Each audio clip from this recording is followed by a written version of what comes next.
ధన్యవాదాలమ్మా.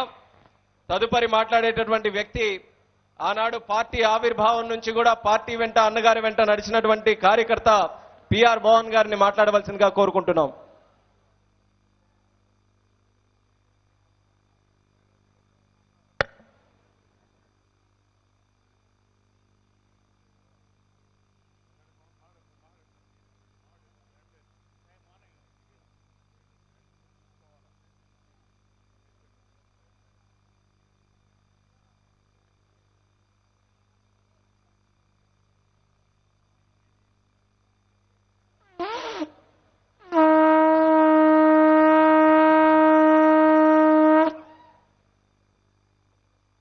Telugu Desam party కుటుంబ సభ్యులకు, వేదిక మీద ఉన్నటువంటి తెలుగుదేశం పార్టీ సీనియర్ నాయకులకు అందరికి కూడా ఎన్టీఆర్ జన్మదిన శుభ సందర్భంగా అందరికీ శుభాకాంక్షలు తెలియజేసుకుంటూ, ఒక సామాన్య కార్యకర్తగా ఒక పేద కుటుంబంలో పుట్టినటువంటి నాకు ఈ స్థాయికి తీసుకొచ్చినటువంటి మీ అందరికీ పేరు పేరున ఎన్టీఆర్ అభిమానులకి, జెండా మోసే కార్యకర్తలకి, స్లోగన్స్ ఇచ్చేటువంటి కార్యకర్తలందరూ కూడా నేను శుభాకాంక్షలు తెలియజేసుకుంటూ,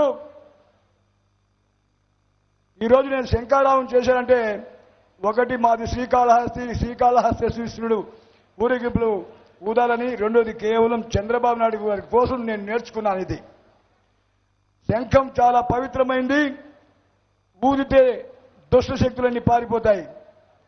ఎంతో మంది చంద్రబాబు నాయుడు గారిని అవాకులు చవాకులు పేరినా 10 సంవత్సరాలు మనం అధికారం లేకున్నా ఈ పార్టీని నిరంతరం కాపాడుకుంటూ, ఆ రోజు అన్న ఎన్టీఆర్ ఏ ముహూర్తంలో ఈ తెలుగుదేశం పార్టీని స్థాపించారో దాని యొక్క మూలాన్ని కాపాడుకుంటూ, ఆ వృక్షాన్ని కాపాడుకుంటూ ఆ ఫలాన్ని మనకు అందిస్తున్నటువంటి మహానాథ మన చంద్రబాబు నాయుడు గారు. చాలా అవమానించారు ఆయన్ని, కళ్ళారా చూశాను నేను. రోమాలు నిక్కపరుచుకుంటాయి, కానీ మమ్మల్ని సముదాయించాడు ఆయన. ఆవేశం ఎక్కువ మాకు. సార్, కార్యకర్తలు ఇంకా కొంతమంది కష్టాల్లో ఉన్నారు సార్. వాళ్ళందరినీ హక్కును చేర్చుకుని ఘన చరిత్ర మీకుంది. ఇంకా కొంతమంది ఇంకా హక్కును చేర్చుకుని వాళ్ళ పిల్లలకి మీరు చదివిస్తున్నారు. వాళ్ళ కుటుంబాలు చనిపోతే లోకేష్ బాబు పుణ్యమా అని కార్యకర్తల సంక్షేమ నిధి నుంచి 2 లక్షల రూపాయలు ఇస్తున్నారు. కానీ ఇంకా మా కార్యకర్తలు, ఎన్టీఆర్ అభిమానులు వీళ్ళందరూ స్మగ్లర్లు కాదు సార్. చందనం స్మగ్లర్లు కాదు, ఇసుక స్మగ్లర్లు కాదు. కష్టపడి పార్టీ కోసం అహర్నిశలు కృషి చేసేటువంటి ఈ కార్యకర్తలను మీరు ఆదుకోవాలని చెప్పి మనవి చేసుకుంటూ, ఒక నిజం చెప్తాను సార్, మీరు అన్నిదా భావించకండి. సరే, ఈరోజు నక్సలైట్లు కూడా వాళ్ళ కుమారుల్ని నక్సలిజంలో దింపుతున్నారు సార్. అంటే వంశపార్యం అని చెప్పి కొంతమంది కామెంట్ చేస్తున్నారు సార్. ఎవరైతే అర్హులై సమాజం పైన అంకిత భావంతో కష్టపడి పనిచేసి ఆ పార్టీ ఆ సంస్థ యొక్క ఔన్నత్యాన్ని కాపాడడానికి ముందుకు వస్తారో అలాంటి మేధావుల్ని, కష్టజీవుల్ని ఎంకరేజ్ చేయడం తప్పు లేదు సార్. భారత రాజ్యాంగంలో ఈ వంశపారంపర్యం అనేది లేదు సార్. ఎవరైనా రాజ్యాంగంలో రావచ్చు, కష్టపడవచ్చు. అయితే కష్టపడే వాళ్ళు నిజాయితీగా ఉండాలి, కర్తవ్య దీక్షా పరాయణులై ఉండాలి, క్యారెక్టర్ కలిగి ఉండాలి. అవినీతి కోపంలో ఉండేవాళ్ళు రాజకీయాల్లోకి వచ్చి రాజకీయం చేస్తే మన ప్రతిపక్ష నాయకుల్లాగా ఉంటారు. అలా కాకుండా మా భావి తరాలకి సందేశాలు ఇచ్చే నాయకులు, యువత ముందుకు రావాలి సార్. ఆ రోజు మేమంతా 30-32 సంవత్సరాల వాళ్ళం. వేదిక మీద చాలా మంది కూడా ఈరోజు 66 సంవత్సరాలు, 65 సంవత్సరాలు, 60 సంవత్సరాలు దాటిన వాళ్ళే.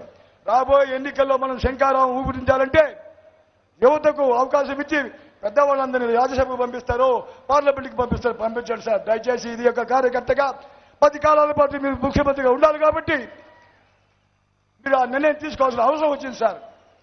మరొక విషయం చెప్పి నేను ముగిస్తాను సార్. ఎన్టీ రామారావు గారు ఎంత హక్కును చేర్చుకున్నారో అదేవిధంగా మీరు మమ్మల్ని చూశారు సార్. చాలా సంతోషం సార్. ఈ పార్టీకి మేము రుణపడినాం సార్. ఒక విషయం సార్, ఇది మీ కుటుంబ సమస్య అని కూడా చెప్పాలి సార్, మీరు బయలుదేరాలి సార్. మీరు మొన్న ఉమెన్ పార్లమెంటరీ సదస్సులో మీ దంపతుల కోడలు నందమూరి బాలకృష్ణ గారి అమ్మాయి చాలా చక్కగా మాట్లాడని చెప్పి ప్రపంచమంతా ప్రశంసించారు సార్.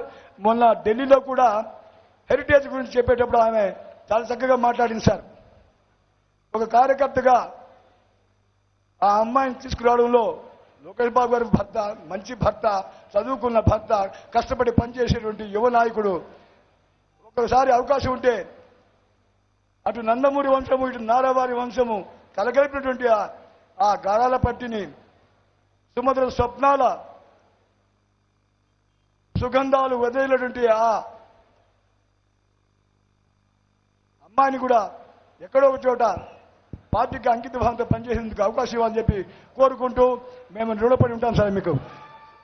ఒకసారి గట్టిగా జోహార్ ఎన్టీఆర్, జోహార్ ఎన్టీఆర్, వర్ధిల్లాలి నారా చంద్రబాబు నాయుడు నాయకత్వం, వర్ధిల్లాలి నారా చంద్రబాబు నాయుడు నాయకత్వం, వర్ధిల్లాలి తెలుగుదేశం పార్టీ కార్యకర్తల ఐక్యత.